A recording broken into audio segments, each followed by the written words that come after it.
మరో కురుక్షేత్ర న్యూస్ నెట్వర్క్కి స్వాగతం. ఇక ప్రధానంగా తెలంగాణలో నీళ్ల పంచాయతీ నడుస్తూ ఉన్నది. అసలు కృష్ణా రివర్ బోర్డు ఏం చెప్తా ఉన్నది, కృష్ణాలో తెలంగాణ ప్రాంతానికి దక్కాల్సిన వాటా ఎంత, కృష్ణా ద్వారా తెలంగాణ ప్రాంతానికి జరుగుతున్న అన్యాయం ఏంది, ఎవరి పాపం ఈ నీళ్ళది అనేది ఒకసారి ఇలా కూలంకుషంగా చర్చించే ప్రయత్నం చేద్దాం. ఇక ఇప్పుడు మనకు ఆల్రెడీ తెలుసు, అటుపక్క బనకచెర్ల ద్వారా ఏపీ ప్రభుత్వం ఏం చేయబోయింది, వెంటనే ఇటు తెలంగాణ రాష్ట్ర ప్రభుత్వం స్పందించి దాని మీద వెంటనే అలర్ట్గా ఉండడంతో ఆ బనకచెర్లకు కాస్త కేంద్రం నుంచి రావాల్సిన అనుమతుల్లో బ్రేక్ పడ్డదన్న సంగతి కూడా మనం ఆల్రెడీ చూసినాం. ప్రధానంగా Krishna river board, Krishna river కథ ఏంది అసలు, ఈ కృష్ణా నది మీద ఉన్నటువంటి తెలంగాణలో ప్రాజెక్టులు ఏంది, ఎందుకు కృష్ణాలో ఉన్నటువంటి నీళ్లు సంపూర్ణంగా తెలంగాణ వాడుకోలేకపోతా ఉన్నది, కృష్ణా నదిలో దక్కినటువంటి వాటా వల్ల తెలంగాణకు నిజంగా కృష్ణా రివర్లో ఉన్న వాటర్ సరిపోతున్నాయా అనేది ఒకసారి ఆలోచన చేసుకోవాల్సినటువంటి అవసరం ఉన్నది. దాంతోపాటుగా ఇలా ఎప్పుడైతే మహబూబ్ నగర్కి ఎంటర్ అవుతుందో కృష్ణా నది, ఆ మహబూబ్ నగర్లో ఎంటర్ అయినటువంటి కృష్ణా నది జూరాల ప్రాజెక్టుకు మొదట టచ్ అవుతుంది. ఇక దాని తర్వాత కర్నూలు చుట్టూరా తిరుగుతూ వచ్చి మళ్ళా మనకు తెలంగాణలోనే ఎంటర్ అవుతుంది. ఆ బార్డర్ గుండా అట్లా ట్రావెల్ చేసి శ్రీశైలానికి, ఆ శ్రీశైలం నుంచి మళ్ళీ పొక్కబెట్టి ఆ పోతిరెడ్డిపాడు, ఆ రకంగా శ్రీశైలం నుంచి మళ్ళీ నాగార్జున సాగర్, ఆ నుంచి పులిచింతల, ఆ నుంచి చక్కగా పోయి ఇక బంగాళాఖాతం. ఏంది అసలు కృష్ణ, ఎక్కడ పుట్టిన కృష్ణ ఏడంగా ట్రావెల్ చేస్తూ ఉన్నది, ఎవరెవరికి షేర్ ఉంటుంది అసలు కృష్ణా నదికి, ఏ ఏ రాష్ట్రాలకు అందులో భాగం ఉన్నది, ఆ భాగం ఉన్న రాష్ట్రాల్లో దేనికి ఎక్కువ అన్యాయం జరుగుతూ ఉన్నది, ఎక్కడ పుట్టింది, ఏం కథ, ఎక్కడనో ఆ పక్కనే ఉన్నటువంటి మహారాష్ట్రలో అవతల, మహారాష్ట్రకు కొంచెం ఇంకా అటు అవతల పుట్టిన ఆ బలేశ్వరం సంథింగ్ మహాబలేశ్వరం, అటు ఆ అవతల పుట్టినటువంటి నదీ ప్రాంతం అక్కడ నుంచి ట్రావెల్ చేస్తా వచ్చి ఒక 3 రాష్ట్రాల గుండా ప్రయాణం చేసి ఇలా ఎటుపోతా ఉన్నది, ఏమైంది అనేది కృష్ణాకు సంబంధించినటువంటి కంప్లీట్ ఇన్ఫర్మేషన్ మనం ఒకసారి చూసే ప్రయత్నం చేస్తే, ఈ కేడబ్ల్యూడిటి, ఈ కేడబ్ల్యూడిటి ఇది ఏంది అని అంటే కృష్ణా వాటర్ డిస్ప్యూట్స్ ట్రిబ్యునల్. అందరు ఇప్పుడు వార్తాపత్రికల్లో బాగా ట్రైబ్యునల్ రకరకాలుగా చెప్తా ఉంటారు కదా. ఈ కేడబ్ల్యూడిటి అంటే ఏందో కాదు, కృష్ణా వాటర్ డిస్ప్యూట్స్ ట్రిబ్యునల్ ఎప్పుడు ఏర్పాటైంది, దీని కథ ఏంది అనేది ఒకసారి చూస్తే 1969, ఇవాళ ముచ్చట కాదు, ఇది ఏప్రిల్ 10 నాడు ఏర్పాటయ్యింది.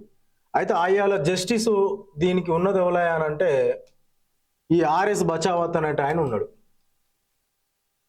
ఆర్ఎస్ బచావత్. ఇక దీంతో పాటుగా దీనికి ఈ కేడబ్ల్యూడిటికి సంబంధించిన ఫైనల్ రిపోర్ట్ ఏ సంవత్సరంలో సబ్మిట్ చేసిరాయనంటే 1976లో సబ్మిట్ చేసిరు. అయితే దీనికన్నా ముందే మిత్రులారా, నీళ్ల విషయానికి సంబంధించి 1956 సంవత్సరంలోనే ఇంటర్ స్టేట్స్ వాటర్ డిస్ప్యూట్స్ అనే దానికి, inter states water disputes act, ఈ చట్టం ప్రకారము రాష్ట్రాల్లో ఉన్నటువంటి నదులలో నీళ్ళు ఏవైతే ఉన్నాయో అవి ఎవరు ఏ లెక్కన వాడుకోవాలి, ఎవరికి ఎంత వాటా రావాలి అనేది దీనికన్నా ముందే ఆల్రెడీ నీళ్లకు సంబంధించినటువంటి చట్టం ఒకటి ఉన్నది. దాని ప్రకారంగా కృష్ణా నది ఎవరెవరు వాడుకోవాలి అని అంటే, 1 మహారాష్ట్ర, 2 తెలంగాణ తర్వాత కదా, ముందు అప్పట్లో చూద్దాం కథ. 1 మహారాష్ట్ర, 2 ఉమ్మడి ఏపీ, 3 కర్ణాటక. కర్ణాటక ఎందుకైతుంది, కర్ణాటక కాదు కదా అది. ఆ 3 స్టేట్స్ ఏందయ్యానంటే కర్ణాటకనే, ఏపీ మహారాష్ట్ర కర్ణాటకనే, కరెక్టే. ఈ 3 అది ఎట్లెట్లనో చూద్దాం ఒకసారి. అంటే మహారాష్ట్రలో మొదలైంది, ఇది ఉమ్మడి ఏపీ అన్నట్టు, ఉమ్మడి ఏపీ. ఈ ఉమ్మడి ఏపీలో మొత్తం ఆంధ్రప్రదేశ్ ప్రాంతానికి చెందిన వాళ్ళే తోసుకుపోయారు నీళ్లు, తెలంగాణ ప్రాంతానికి అక్కడ అన్యాయం. అయితే ఎప్పుడైతే ఈ ఏపీకి వచ్చిన తర్వాత ఎట్లా వాడుకోవాలి, తెలంగాణ ప్రాంతాన్ని వాళ్ళు ఎన్ని వాడుకోవాలి, ఏపీ వాళ్ళు ఎన్ని వాడుకోవాలి అనేది కూడా సంక్లిష్టంగా ఇక్కడ ఇరిగేషన్ కావచ్చు, డ్రింకింగ్ వాటర్ కావచ్చు, పవర్ నీడ్స్ ఏదైతే మనకు కరెంటు ఉత్పత్తి జరుగుతుందో దానికి సంబంధించి ఎట్లా వాడుకోవాలనంటే ఈ కేడబ్ల్యూడిటి ఫేజ్ 1కు సంబంధించి ఎవరు ఎంత వాడుకోవాలి, ఇది ఏపీటీజీ కనుక తీసుకుంటే 66% ఏపీ వాడుకోవాలన్నట, 34% ఏమో తెలంగాణ వాడుకోవాలన్నట. ఇది దేని నిష్పత్తి? ఏపీ తెలంగాణ నిష్పత్తి. చూడండి, ఇక ఆల్మోస్ట్ 70% ఏమో వాళ్ళు వాడుకోవాలన్నట, 30% ఏమో మనం వాడుకోవాలన్నట. ఏ లెక్క ప్రకారం చేసిరు ఇది? తెలంగాణ మొదటి నుంచి కూడా చేసిన డిమాండ్ ఏంది అని అంటే, లేదు 50% మాకు ఉండాలి, 50% మీకు ఉండాలి, సరి సమానంగా ఉండాలి కృష్ణా నీళ్లు.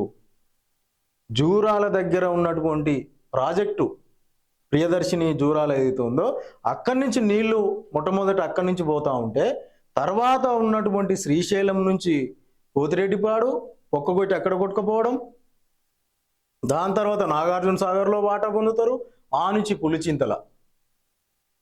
ఏ ప్రయత్నాల్లో భాగంగా ఏపీ చేస్తా వచ్చిందో 66% నీళ్లను ఎత్తుకపోయేటటువంటి కుట్ర ఆంధ్రప్రదేశ్ ప్రభుత్వం చేసింది.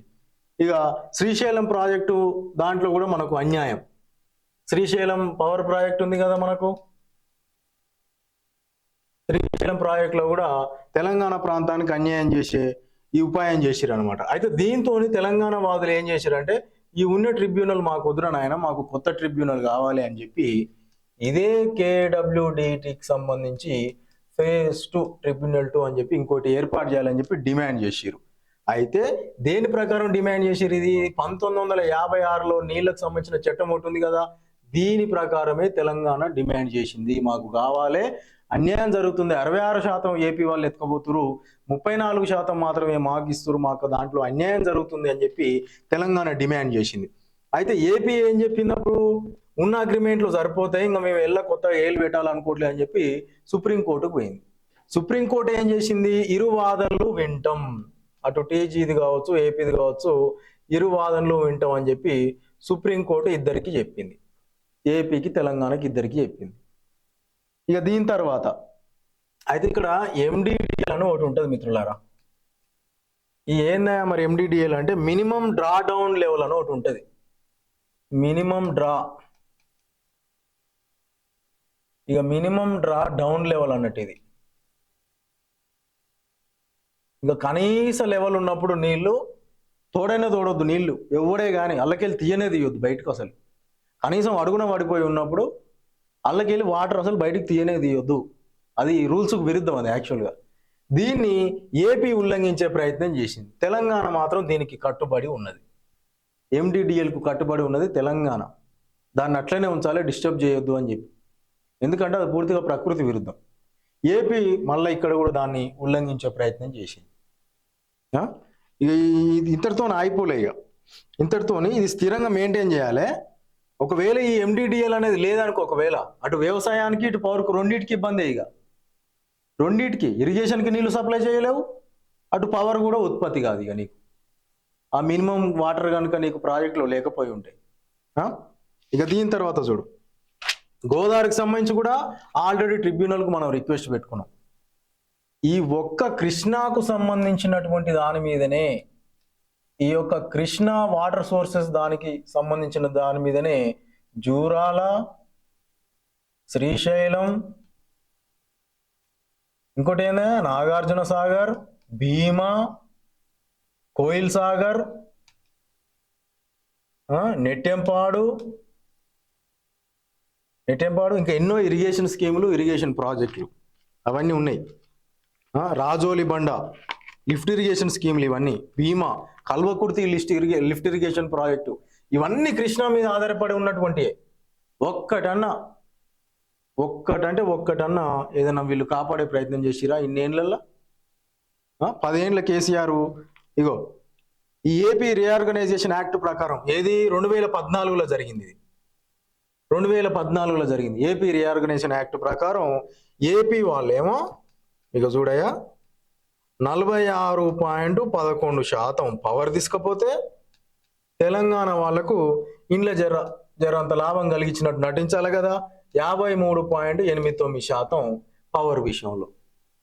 విద్యుత్ ఉత్పత్తి విషయంలో. మొత్తం శ్రీశైలంకి వెళ్ళి జనరేట్ అయ్యే పవర్ ఎంత అంటే 1670 మెగావాట్ల పవర్ ఉత్పత్తి అవుతుంది. జూరాల నుంచి ఎంత ఉత్పత్తి అవుతుంది అని అంటే 116 మెగావాట్లు ఉత్పత్తి అవుతుంది జూరాల నుంచి. మొట్టమొదట జూరాలకి ఎంటర్ అవుతాయి. జూరాలకి ఎంటర్ అయినాక ఎక్కడ పోతాయి? జూరాల నుంచి ఎవడు దొడకపోయే ఉపాయం చేసిండు? నీళ్ళు వనికి దక్కాలి. ఇవన్నీ నెక్స్ట్ ఫోటేజ్లు ఉన్నాయి, ఫోటేజ్లు చూపిస్తా. ఇది మాత్రమే కాదు. సరే, ఈ జూరాలకు సంబంధించి 116 మెగావాట్లు అంటే కొంచెం కర్ణాటకతో సంబంధించినట్టు 2008 పవర్ కమిషన్ మీద ఆధారపడి కొంచెం కొనుగోలు ఒప్పందాలు ఉన్నాయి కాబట్టి ఈ 116 మెగావాట్లలో అంటే మనం ఎక్స్పెక్ట్ చేయలేం. నీళ్ళల్లో 60% ఎత్తుకపోయినోడు, ఇగో నీళ్ళల్లో 60-70% ఎత్తుకపోయినోడు పవర్లో చూడు మనకి ఎంత ఇచ్చిండో. పవర్లో ఎంత తేడా ఉందో గమనించిరా? 46% ఆయన తీసుకుంటే 53% మనకండి. ఇది ఆల్మోస్ట్ అలా ఏముంది, ఇక్కడ ఒక 4 పెంచితే సమానం, ఇక్కడ ఒక 3 తగ్గిస్తే సమానం, అంతే కదా.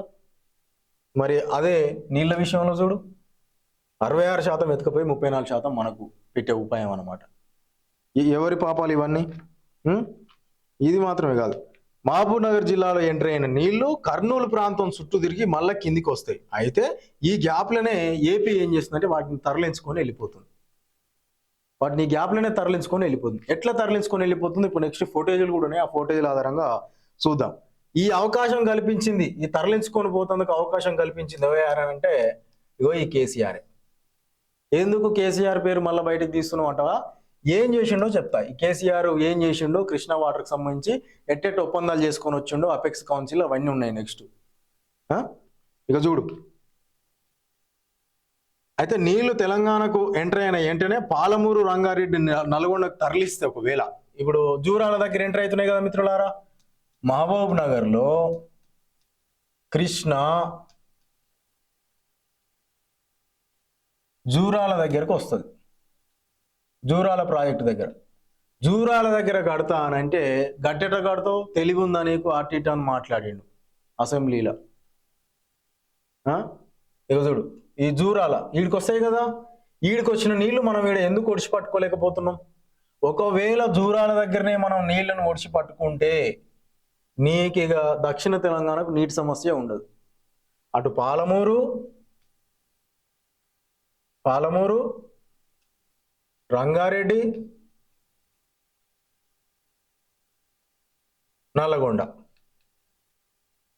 నల్లగొండకు పాపం నీళ్ళే లేవు. నల్లగొండకు అయితే నీళ్ళే లేవు. ఆ శివనగూడెం ప్రాజెక్ట్ ఉంటుంది నల్లగొండల. ఆ శివనగూడెం ప్రాజెక్ట్ ఎక్కడ అసలు ఎంత నత్తనడకని నడుస్తున్నాయి పనులు. అది నడుస్తుందా అయిద్దా కాదా తెలియదు. ఆ బ్రాహ్మణ వెళ్ళాంలా అని చెప్పి అక్కడ ఇంకా మెల్లగా ఎత్తిపోసే ఉపాయం ఉదయ సముద్రం అని చెప్పి ఎండడందాలి నీళ్లు. మునుగోడు నల్గొండలో మేజర్గా తీసుకుంటే మునుగోడుకు అయితే అసలు నీళ్ళే లేవు. వ్యవసాయం నీళ్ళే లేవు, ఒక కాల్వ కూడా ఉండదు వ్యవసాయానికి. అయితే ఏంది ఇది పరిస్థితి? చిన్నారెడ్డి గారిని వ్యతిరేకించింది కేసీఆర్, జూరాల కాడ కడతావా అని చెప్పి. ఇది కథ. అయితే ఇగో ఈ రకంగా ఉంది కదా. ఒకసారి ఇంతవరకు ఇది యాది పెట్టుకోరు మీరు, కదా. ఇప్పుడేం చూద్దాం ఎరికైనా మనం, కృష్ణ అనేది ఎంటర్ అవుతుంది కదా, ఎంటర్ అయినాక ఎక్కడెక్కడ పోతుంది, ఎట్ట తోడుకపోతురు, ఏం కథ ఒకసారి చూసే ప్రయత్నం చేద్దాం. చూడు, ఇక కృష్ణా నది అసలు ఎట్లా పోతుంది, ఎక్కడి నుంచి? ఇగో ఇక్కడ ఈ మహారాష్ట్ర ప్రాంతం యువతల నుంచి ఇగో ఇట్లా ఎంటర్ అయ్యి జూరాల డ్యామ్, ఇగో ఈడ ఉంది జూరాల డ్యామ్. ఇగో ఇది జూరాల, నేను చూపిస్తూ ఉన్నాను ఒక్క నిమిషం. ఇగో జూరాల, ఇగో ఇది, ఇగో ఈడ జూరాల. జూరాల తర్వాత ఎటు పోతాయా? ఇగో ఇది శ్రీశైలం నుంచి ఎటు పోతుంది? నాగార్జున సాగర్. ఈ నుంచి పులిచింతల చివరిగా. అయితే ఈ శ్రీశైలం నుంచే పోతిరెడ్డిపాడు దగ్గర హెడ్ రెగ్యులేటర్ పెట్టి ఈ నీళ్లను మొత్తం కూడా తోడుకపోయే ఉపాయం. పోతిరెడ్డిపాడు పొక్కగొట్టిరు అంటే ఏంటంటే ఇదే. అయితే జూరాల దగ్గర ఉన్నటువంటి డ్యామ్ ఏదైతే ఉందో, ఇక్కడనే మహబూబ్ నగర్కి ఎంటర్ అయినాక జూరాల దగ్గరనే మనం సంపూర్ణంగా వాటిని ఎత్తిపోయడం కానీ లేదా అక్కడనే వాడుకోవడం జరిగితే ఇదంతా తిరగాల్సిన పనే ఉందిగా. ఈ తెలంగాణ బార్డర్ ఎమ్మటి ట్రావెల్ చేస్తా ప్రాజెక్టులు కూడా చివరికి ఆంధ్రప్రదేశ్లో కలిసి ఇక్కడ నుంచి బే ఆఫ్ బెంగాల్ కలుస్తుంది కృష్ణానది. ఇక అన్యాయం జరుగుతుంది అంటే జరగకేం చేస్తుంది? జూరాల దగ్గరనే ఒడిచి పట్టుకుంటే మళ్ళా కిందికి పోయి పైకి వచ్చిన నీళ్ళని మళ్ళీ మనం వాటి కోసం తేలాడుకోవాల్సిన పని లేదు. ఈ ఆంధ్రప్రదేశ్ చెందినటువంటి పెత్తందారులు పోతిరెడ్డిపాడు ద్వారా రెగ్యులేటర్ పెట్టి ఎట్లా కిందికి పొక్క పెట్టి గుంజుకోపోయారు అనేది ఎంత తెలివిగా వాళ్ళు ఆలోచన చేశారు అనేది ఇక్కడ మీరు అర్థం చేసుకోవాలి. కృష్ణా బోర్డు కూడా వాళ్ళకే మద్దతు ఇస్తుంది. కృష్ణా బోర్డు కూడా ఇప్పటికీ కోర్టుల కేసులు నడుస్తాయి. ఇక చూడు, ఇంకా అసలు కథ ఉంటుంది. ఇగో పోతిరెడ్డిపాడు ఎట్లా అంటే ఇగో ఇట్లా, ఇగో రెగ్యులేటర్ అవపడుతుంది కదా మీకు. ఇగో ఈడ ఇదేమో పాతది, ఇదేమో కొత్తది. ఎంత పెద్దగా ఉందో చూడిగా ప్రవాహం, ఎంత పెద్దగా ఉందో చూడ ప్రవాహం కనిపిస్తుందా? అంతకుముందుకి ఎట్లా ఉంది సన్నగా, ఇప్పుడు చూడు చాబోలు పక్కకే పోతిరెడ్డిపాడు హెడ్ రెగ్యులేటర్ అన్నట్టు. ఇదేమో ఓల్డ్, ఇదేమో న్యూ. ఎంత పెద్ద పక్క కొట్టి గండి కొట్టి నీళ్ళు ఎత్తుకుపోయే ప్రయత్నం మిత్రులారా పోతిరెడ్డిపాడు ద్వారా. దీని మీద మాట్లాడే చేత కాదు. పులిచింతలు కదా ఇది. ఇగో శ్రీశైలం, నాగార్జున సాగర్, జూరాల తీసుకో అయ్యాగో. జూరాల ఎడ ఉందో చూడిగా, ఇగో గీడ ఉంది జూరాల, గీడ ఉన్న జూరాల కాడ నీళ్ళు ఒడిచి పట్టుకో చేతగాక మహబూబ్నగర్ డిస్టిక్ లో ఉన్న జూరాల, దీన్నే ప్రియదర్శిని ఇందిరా జూరాల ప్రాజెక్ట్ అంటారు. ఆ రోజులో ఇందిరాగాంధీ గారు దీనికి పునాదులు వేసిరు. ఆ డ్రాట్ ఎఫెక్టెడ్ ఏరియాస్ ఏదైతే మహబూబ్ నగర్ లో కరువు ప్రాంతాలు ఏవైతే ఉన్నాయని భావించారో ఆ జిల్లాలకు హైడల్ పర్పస్ లో, టూరిస్ట్ అట్రాక్షన్ పర్పస్ లో కట్టినటువంటి ప్రాజెక్టు, నీళ్ళని అక్కడ మనం ఒడిచి పట్టుకోవడానికి ఆస్కారం ఉన్న ప్రాజెక్టు ఆల్మోస్ట్ 11.94 టీఎంసీ అంటే 12 టీఎంసీల నీళ్లు అక్కడ మనం ఆపొచ్చు. 12 టీఎంసీలు. దీన్ని ఎత్తిపోసే ఉపాయం చేస్తే ఎంత మంచిగా ఉంటుంది? దూరాల దగ్గరనే నీళ్ళని పట్టుకుంటే ఎంత మంచిగా ఉంటుంది? కిందికి ఏడుకోపోయినాక మళ్ళీ వాడిని బతలాడుకున్నాడు కాకపోతే 12 టీఎంసీలు. ఒక టీఎంసీతోనే 4,000 ఎకరాలు పడుతుంది. ఒక టీఎంసీతో 4,000 ఎకరాలకు నీళ్ళు ఇవ్వచ్చు. 12 టీఎంసీలు అంటే ఇక మీరు అర్థం చేసుకోరు ఎన్ని వేల ఎకరాలకు నీళ్ళు ఇచ్చే ప్రయత్నం చేయవచ్చు అని. ఇగో ఇది జూరాల చూసిరు కదా. ఇక ఒక్కసారి జూరాల నుంచి ఎడిపోతే శ్రీశైలం పోతాయి. జూరాల నుంచి ఏడికి వస్తాయి? ఇందాక జూరాలు ఇక్కడ ఉండే కదా, ఈ జూరాల నుంచి ఇగో ఈ శ్రీశైలానికి వస్తాయి నీళ్లు. ఇక్కడ కనిపిస్తుంది కదా శ్రీశైలం. ఇది ఇండ్ల ఎట్లా దోపిడీ చేస్తారో ఆంధ్ర వాళ్ళు చూడండి. ఇక మీరు ఆల్మోస్ట్ 300 మీటర్ల ఎత్తులో ఉంటుంది. దేనికి? సముద్ర మట్టానికి. ఎక్కడ ఉంది ఈ ప్రాజెక్టు? నల్లమల్ల హిల్స్, మహబూబ్ నగర్, తెలంగాణ, కర్నూలు ఆ బార్డర్ మధ్యలో, ఇక ఆ నల్లమల్ల కొండల మధ్యలో గట్టి బలమైనటువంటి రాతి కొండల మధ్యలో దాని యొక్క నిర్మాణం జరిగింది. ఇది official former president and Andhra తోలైన సీఎం నీలం సంజీవరెడ్డికి సంబంధించినటువంటి హయాంలో జరిగినటువంటి వ్యవహారం. ఎంతేకాదు, second largest capacity for hydroelectricity. మనం ఇందాకనే చూసినాం, శ్రీశైలం డ్యామ్ నుంచి 1670 మెగావాట్ల విద్యుత్ ఉత్పత్తి అవుతా ఉంది. అటు లెఫ్ట్ బేసిన్ నుంచి కావచ్చు, ఇటు లెఫ్ట్ కెనాల్ కావచ్చు, రైట్ కెనాల్ నుంచి కావచ్చు. రెండు బ్యాంకుకు, లెఫ్ట్ బ్యాంకు రైట్ బ్యాంకుకు సంబంధించి శ్రీశైలానికి 1670 మెగావాట్ల విద్యుత్ జనరేట్ అవుతా ఉన్నది. ఇట్లా ఈ శ్రీశైలం దగ్గర ఈ వ్యవహారం. ఇక చూడు, దీని కెపాసిటీ ఎంత మరి? 145 మీటర్ల ఎత్తు ఉంటుంది, 178.74 టీఎంసీ అంటే ఆల్మోస్ట్ 179 టీఎంసీలు. ఫుల్ రిజర్వాయర్ లెవెల్ తీసుకుంటే 885 ఫీట్ల ఎత్తులో ఉంటుంది. ఫుల్ లెవెల్ రిజర్వాయర్ లెక్కేస్తే కింద నుంచి. ఇటువంటి ప్రాజెక్టు కాంచి పోతిరెడ్డిపాడు ద్వారా పొక్కగొట్టి ఎత్తుకపోవడు. మళ్ళీ శ్రీశైలంకి వెళ్ళి ఏడికి వస్తాయి నీళ్లు? ఇగో నాగార్జున సాగర్కి వస్తాయి. ఇగో నాగార్జున సాగర్ ఏడ ఉందా చూసుకో. నాగార్జున సాగర్ ఈడ ఉంది. అంటే జూరాలకి వెళ్ళి శ్రీశైలం, శ్రీశైలంకి వెళ్ళి నాగార్జున సాగర్. నాగార్జున సాగర్లో ఏం జరుగుతుందో చూడిగా. ఇది ఆల్మోస్ట్ మొత్తము 9,81,000 ఎకరాలకు ఆ నీళ్ళని అందించేటటువంటి ఉపాయంలో భాగంగా చేసింది. 11,472 మిలియన్ క్యూబిక్ మీటర్ల నీళ్ళు ఇంట్లో నిల్వ ఉండడానికి ఆస్కారం ఉన్నది. లార్జెస్ట్ మ్యాసోనరీ డ్యామ్ అన్నట్టుగా ఇది. మొత్తం రాయితోనే కట్టారు, మోటార్ అండ్ రాయితో కట్టినటువంటిది. తెలంగాణ, గుంటూరు ఈ రెండింటి మధ్యలో నల్గొండలో ఉంటుంది. ఇది 1969లో దీని ఒక నిర్మాణం జరిగింది. నాగార్జున సాగర్ దీని ఓపెనింగ్ అయ్యాల జవహర్లాల్ నెహ్రూ గారు ప్రధానమంత్రిగా ఉన్నప్పుడు ఆయన వచ్చి దీనికి రిబన్ కటింగ్, స్టోన్ లేయింగ్ అదంతా అయ్యాల కథ. ఇక చూడిగా దీని కథ. ఈ నుంచి ఎట్టిపోతే చూడిగా నీళ్లు. నెక్స్ట్ నాగార్జున సాగర్ అయిపోయింది కదా, ఈ నుంచి పులిచింతలకు పోతాయి. ఇక్కడ ఆల్మోస్ట్ ఆల్ ఇక ఇది మన కథ కాదు, మన వ్యవహారం కాదు. ఇగో 45.77 టీఎంసీ నీళ్లు అక్కడ ఇట్లా మళ్ళీ అవతలికి పోయినా కూడా ఇచ్చిపెట్టరు. ఇది కూడా గుంటూరు నల్గొండ మధ్యలో ఆల్మోస్ట్ ఆల్ 13 లక్షల ఎకరాలకు నీళ్లను అందించే ఉపాయంలో భాగంగా hydro power generation, flood control కూడా చేసే విధంగా KL Rao Sagar Pulichintala project doctor KL Rao పేరు పెట్టుకున్నాం. ఇది పులిచింతల. ఎక్కడ అన్యాయం జరుగుతుంది తెలంగాణకు? పోతిరెడ్డిపాడు ద్వారా రెగ్యులేటర్ పెట్టి పొక్క పెట్టి తోడుకపోయినోడు ఎవడు? తోడుకపోతుంటే ఏం చేసిరు మరి? ఒకసారికి ఈ ముచ్చట ఏందో చూడిగా. ఇగో ఈ ప్రభుత్వం కేడబ్ల్యూడిటి ఫేజ్ 2 అన్నట్టుగా, కేడబ్ల్యూడిటి ఫేజ్ 2కి ముందు 811 టీఎంసీలలో 575 టీఎంసీలు కేటాయించాలని విజ్ఞప్తి చేసింది. అంటే 575 టీఎంసీ 256 టీఎంసీ తెలంగాణకి, ఏపీకి నిష్పత్తిలో. అయితే మునుపటి ప్రభుత్వం 2015లో 299 టీఎంసీ 512 టీఎంసీ, అంటే తెలంగాణకు 2099 సరిపోతాయి, ఆంధ్ర వాళ్ళు 512 తీసుకోండి మొత్తం ఉన్నటువంటి టీఎంసీలో అని చెప్పి ఈ పంపిణీకి నిష్పత్తిలో 2015లో అధికారంలో ఉన్నది ఎవరయ్యా? కేసీఆర్. అందుకే చెప్పిన ఇందాక కృష్ణా వాటాలకు సంబంధించి కేసీఆర్ చేసిన పని ఏంది, ఏ రకమైనటువంటి ఒప్పందం చేసుకొని వచ్చిండు అపెక్స్ కౌన్సిల్ అని చెప్పి నేను ఎందుకే ఇందాక కేసీఆర్ ని గుర్తు చేసిన నీళ్ల విషయంలో. 2016 సెప్టెంబర్ 21న జరిగిన 1వ అపెక్స్ కౌన్సిల్ సమావేశంలో ఈ నిష్పత్తిని మరలా అంగీకరించారు. తర్వాత 2017-18 ఈ 2017-18లో అధికారంలో ఉన్నదోలయా నీటి భాగస్వామ్య నిష్పత్తిని 34-66కు సవరించారు. అంటే 34% తెలంగాణకు, 66% ఏపీకి సవరించి అది మాకు ఓకే, సరిపోతాయి మాకు ఆ లెక్క ప్రకారం అని చెప్పి 9 జనవరి 2020న మునుపటి ప్రభుత్వం గత 2 సంవత్సరాలుగా నీటిని ఇదే నిష్పత్తిలో ఒప్పుకుంటూ పంచుకోవడానికి అంగీకరించుకుంటూ కేఆర్ఎంబి ముందల, కృష్ణా రివర్ బోర్డు ముందల ఒప్పుకుంటూ దాన్ని తెలియజేస్తూ Krishna water disputes tribunal phase 2కు ఖరారయ్యే వరకు అదే నిష్పత్తిని కొనసాగించింది. 2020లో తెలంగాణలో అధికారంలో ఉన్నది ఎవరు? ఇక మీరు ఆలోచన చేసుకోరు.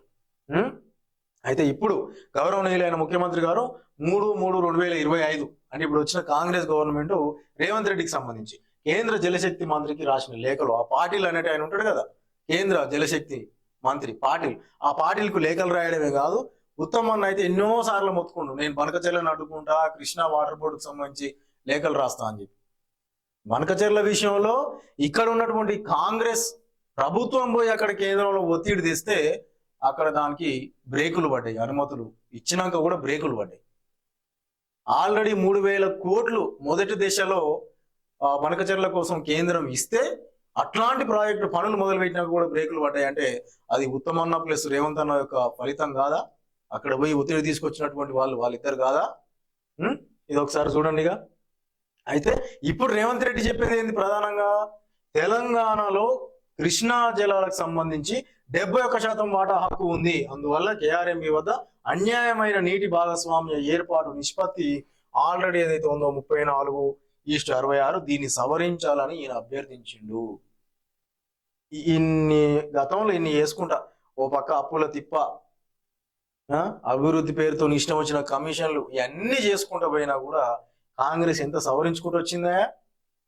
2023లో అధికారంలోకి వచ్చిన కాంగ్రెస్ 2025 వచ్చే వరకల్లా ఎన్ని పనులు నెత్తి మీద వేసుకొని ఎంత ప్రెషర్ భరిస్తూ వాళ్ళు చేస్తూ వస్తామంటే ఇంకా కూడా విమర్శించే ప్రయత్నం. ఈ 10 ఏళ్లలో ఈయన ఏదో బంగారం ఇట్లా తిప్పి మొత్తం బంగారు దీపం మన చేతిలో పెట్టిపోయినట్టు,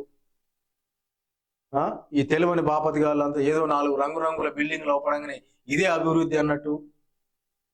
ఇంతకన్నా ముందే కాంగ్రెస్ ఏం చేసిందో తెలుసా? కాంగ్రెస్ లో లోపాలు ఉండొచ్చు, నేను సంపూర్ణంగా కాంగ్రెస్ నేను సమర్థిస్తలేను, లోపాలు ఉండొచ్చు, లోపాలు లేనిది. ఒక కేంద్ర పార్టీగా, ఒక జాతీయ పార్టీగా కాంగ్రెస్ ఏమేం చేసిందో చూడండి మిత్రులారా. కాంగ్రెస్ ఏం చేసింది అని మాట్లాడుతుంటారు కదా, కాంగ్రెస్ ఏం చేసిందో నేను చెప్తా చూడు ఇప్పుడు. ఇదంతా ఓకే కదా, మీరు ఇదంతా చూసిరు కదా.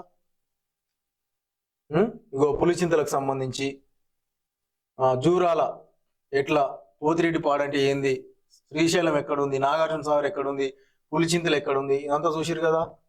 పోతిరెడ్డిపాడు రెగ్యులేటర్ ఎట్లా ఉంది, ఇదంతా ఓకే కదా మీకు. ఇక ఇప్పుడు చూడు, అసలు కథ ఇప్పుడే మొదలవుతుంది, అసలు కథ ఇప్పుడే మొదలవుతుంది అన్నట్టు. ఉం? ఇదిగో ఇందాక చెప్పింది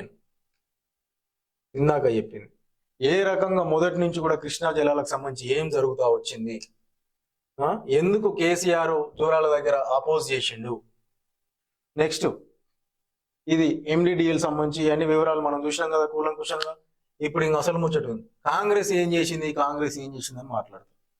కాంగ్రెస్ ఏం చేసిందంటే number 1 Nagarjuna Sagar dam,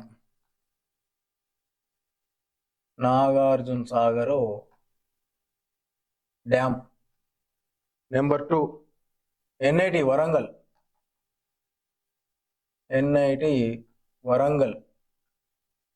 number 3 NGRI, మనకి ఈయనే ఉంటుంది ఈ ఉప్పల్ కాంచి అటు పోతుంటే. ఎన్జిఆర్ఐ అంటే ఏందా, నేషనల్ జియోఫిజికల్ రీసెర్చ్ ఇన్స్టిట్యూట్ అట ఎన్జిఆర్ఐ. ఇంకేం చేసింది, శ్రీరామ్ సాగర్ ప్రాజెక్టు,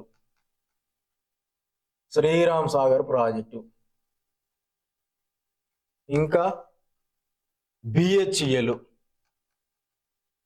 ఈ బిహెచ్ఏఎల్ అంటే ఏంది, భారత్ హిందుస్థాన్ రామచంద్రపురంలో ఉంటుంది అనమాట. ఇది ఎలక్ట్రానిక్స్ లిమిటెడ్ సంథింగ్. ఇక 6వది HCU, Hyderabad central university of Hyderabad అని చెప్తాం కదా, అది. 7వది ఎన్పిఏ, నేషనల్ పోలీస్ అకాడమీ హైదరాబాద్కు మార్చింది కాంగ్రెస్ సర్కార్ కాదా గతంలో. 8వది సెంటర్ ఫర్ మాలిక్యులర్ అండ్ మైక్రోబయాలజీకి సంబంధించింది ఉంటుంది కదా, సెల్యులార్ అండ్ మాలిక్యులర్, అది 8వది. సెల్యులార్ అండ్ మాలిక్యులర్ బయాలజీకి సంబంధించినటువంటి పరిశోధనకు సంబంధించిన వ్యవస్థలు డెవలప్ చేయడం. ఈసీఐఎల్ ఏందయా, electronics corporation of India limited. 10వది కాకతీయ యూనివర్సిటీ కేయు. 11వది లోవర్ మేనేర్ డ్యాము. 12వది శ్రీశైలం డ్యాము. 13వది సింగూరు ప్రాజెక్టు. ఇవన్నీ చేసిందోడు. 14వది ఇన్స్టిట్యూట్ ఆఫ్ మెడికల్ సైన్సెస్, అదే మనం Nizam institute of medical sciences అంటాం, ఆయన పేరు మీద అది పెట్టడం. Bharat electronics limited. 16వది సైబర్ టవర్కి సంబంధించిన ఫౌండేషన్. ఫస్ట్ సైబర్ టవర్స్ గొప్ప చెప్తాడు చంద్రబాబు నాయుడు, నేనే కట్టినా అని చెప్పి. నీ హయాంలో పూర్తయిందా, నువ్వు కట్టలే అది. దానికి పునాదులు పడ్డాయి అంతకుముందుకే సైబర్ టవర్స్ కి. ప్రియదర్శిని జూరాల ప్రాజెక్టు. ఎన్ఐపిఆర్ ఇక్కడనే ఉంటుంది హైదరాబాద్ లో, నైపర్ షార్ట్ కట్ లో పిలుస్తూ ఉంటారు. Rajiv Gandhi international airport RGIA Shamshabad లో ఉన్నది. ఐఐటి హైదరాబాదు. ఎవరు ఎన్ని చేసింది, జలయజ్ఞం. వయస్సు ఫేమస్, ఇక జలయజ్ఞం. మిడ్మానేరు, షార్ట్ కట్లు రాస్తున్నా చూడరు మీరు, Mid Maner. Next ORR, outer ring road వేసిందోడు.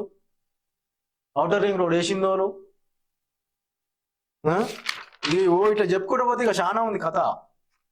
ఇట్లా చెప్పుకుంటూ పోతే హైదరాబాద్ మెట్రో రైల్ కు స్టోన్ పడ్డది. ఎన్నోది ఇది, ఇక్కడ 23 అయినాయా, రైట్. ఇది 24వది. ఫస్ట్ హైదరాబాద్ మెట్రోకు స్టోన్ పడ్డది కాంగ్రెస్ హయాంలోనే. 25వది పివి నరసింహారావు ఎక్స్ప్రెస్ వే, ఇదే మన ఫ్లైఓవర్ అంటాం కదా అది.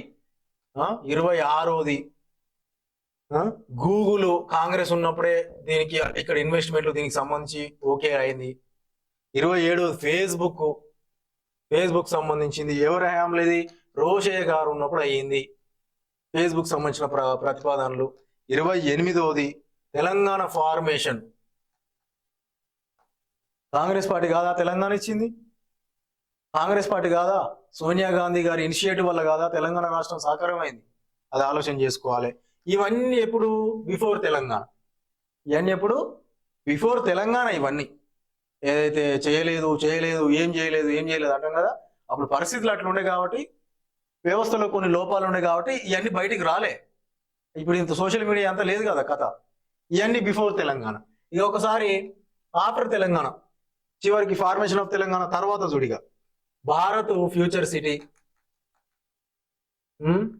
అదే మన 4th సిటీ అని చెప్తా ఉంటాం. యంగ్ ఇండియా స్కిల్స్కి సంబంధించిన యూనివర్సిటీ. 31 తీసుకుంటే మెట్రో ఫేజ్ 2 పనులు. మెట్రో విస్తరించే ప్రయత్నాల్లో ఇప్పుడు కాంగ్రెస్ లేదా, కేంద్రం సపోర్ట్ చేస్తలేదు దానికి. 666 రీజనల్ రింగ్ రోడ్డు ప్రతిపాదనలు ఉన్నాయి కదా. రీజనల్ రింగ్ రోడ్డు ఈడ చౌటుప్పల్ కాంచి మొదలు పెడితే ఇట్లా తిరిగి ఆ కంది పటాన్చెరు మళ్ళా అట్లా తిరిగి ఆ ప్రజ్ఞాపూర్ దగ్గర వెళ్ళి భువనగిరి మీద వెళ్ళి మళ్ళీ వచ్చి చౌటుప్పల్కు టచ్ అవుతున్న మాట వాస్తవం కాదా? శివనగూడ మీద వెళ్ళి ఇట్లా వికారాబాద్ ఇదంతా తిరుగుతున్న మాట వాస్తవం కాదా? పటాన్చెరు కాడంగెళ్ళి అదే 666 రీజనల్ రింగ్ రోడ్ అన్నట్టు. 33ది మూసీ ప్రక్షాళన. మూసీ ప్రక్షాళన దీనికి సంబంధించి నిర్ణయాలు తీసుకున్నది మొట్టమొదట మూసీ నదిలో బోట్ వేసుకొని పోయేటట్టు చేస్తా అన్నాడు కేసీఆర్. ఏది మరి? దానికి సంబంధించి ఎంతో కొంత ఆ మూసీని ప్రక్షాళన చేసే దిశగా, దాని యొక్క విస్తీర్ణాన్ని పెంచే దిశగా, నీళ్ళు ఎప్పటికప్పుడు వెళ్ళిపోయే దిశగా. ఆ మూసీ కూడా మొత్తం ఏం ఖరాబ్ అయ్యి లేదు. ఇక్కడనే ఈ లంగర్ హౌస్ కాళీ మందిర్ దగ్గర నుంచి మొదలు పెట్టుకుంటే ఈ సిటీ దాటేంత వరకే, ఆ నాగోల్ ప్రాంతం నుంచి గట్కేసర్ అటువైపు బీబీ నగర్ మీదుగా ఆ బలిగొండ దగ్గర పోతుంది కదా, అక్కడ వరకే కొంచెం డ్రైనేజ్ వ్యవస్థ అనేది బాగలేదు. అవతల ఏమైంది మూసీకి? యానో వికారాబాద్ అనంతగిరి అడవులలో పుట్టినటువంటి మూసి ఫస్ట్ నుంచి మొత్తమే చెడిపోయినట్టుగా చిత్రీకరించే ప్రయత్నం ఇప్పుడు కాంగ్రెస్ ప్రభుత్వం చేస్తలేదా? మూసి ప్రక్షాళన చేసే దిశగా అడుగులు వేస్తలేదా? Next Aramghar flyover. Aramghar flyover ఇక మొన్నటిది లేటెస్ట్ అప్డేట్ పీజేఆర్ ఫ్లైఓవర్. దీన్నే ఉంటుంది పి జనార్దన్ ఫ్లైఓవర్. మన ఈ గచ్చిబౌలి కార్నే ఉంటుంది. ఆ సిగ్నల్ మీద పోయేది గచ్చిపోలి ఇక్కడ కింద సిగ్నల్ ఉంటే ఆ మీదంగా పోయే ఫ్లైఓవర్. ఆ ఓఆర్ఆర్కి అటాచ్మెంట్ కావచ్చు. ఇటు పోతే టోలీ చౌకి పోయేటోళ్ళకు, అటు పోతే లింగంపల్లి పోయేటోళ్ళకు వే ఫ్రీ చేసే దిశగా. సరే పనులు గతంలో ఎప్పుడో మొదలైనవి కాంగ్రెస్ ఉన్నప్పుడే. ఒక ఆయన వచ్చి పూర్తి చేసిండు, మళ్ళీ వీళ్ళు వచ్చి ఓపెన్ చేసుకోరు. ఇగో 35 పనులు ఇవన్నీ కాంగ్రెస్ పార్టీ చేసినటువంటి పనులు కాదా? ఏం చేసింది కాంగ్రెస్ అని మాట్లాడతారు. గీత కనెక్ట్ ఇంకా ఏం చేయాలి రా భయ్? ఏం చేయాలి? ఈ డ్యాములు సాగునీటి ప్రాజెక్టులు 1,00,000 ఎకరాలు, దాదాపు 1,00,000 ఎకరాలకు సాగునీటి ప్రాజెక్టులు పెట్టే దిశగా అడుగులు వేసింది ఈ రాష్ట్రంలో కాంగ్రెస్ పార్టీ కాదా? ఈ వాస్తవాలన్నీ చెప్తే ఇప్పుడు ఇంకా కొంతమందికి మంట మండుతుంది, కొంతమందికి నచ్చదు. నువ్వేమైనా కాంగ్రెస్కు తొత్తుగా మారినవా, కాంగ్రెస్కు నువ్వేమైనా ఫేవర్గా మాట్లాడే ప్రయత్నం చేస్తున్నావా అని మాట్లాడతారు. వాస్తవాలు ఇవన్నీ వాస్తవాలు, జరిగినటువంటి వాస్తవాలు. నీళ్ళ విషయంలో గతంలో ఏం జరిగింది ఇవన్నీ జరుగుతూ వచ్చినాయి నాయన. ఇవన్నీ ఇగో నీళ్ళకు సంబంధించి పోతిరెడ్డిపాడు కాడ ఏం జరిగింది, కృష్ణాకు సంబంధించి ఏం జరిగింది, ఆ కృష్ణా మీద ఉన్నటువంటి పులిచింతల కాడ ఏమవుతుంది, ఎవరు పోయి ఆడ ఒప్పందాలు చేసుకొని వచ్చి రాయలసీమ నేను రతనాలసీమని చేస్తాను ఒప్పందాలు చేసుకొని వచ్చి ఈ మునుపటి ప్రభుత్వం 299 టీఎంసీలు మాకు సరిపోతాయి, 512 టీఎంసీలు ఆలకించుకోండి అని చెప్పి ఈ నిష్పత్తిలో నీటి పంపిణీకి అంగీకారం చేసుకొని వచ్చింది కేసీఆర్ కాదా?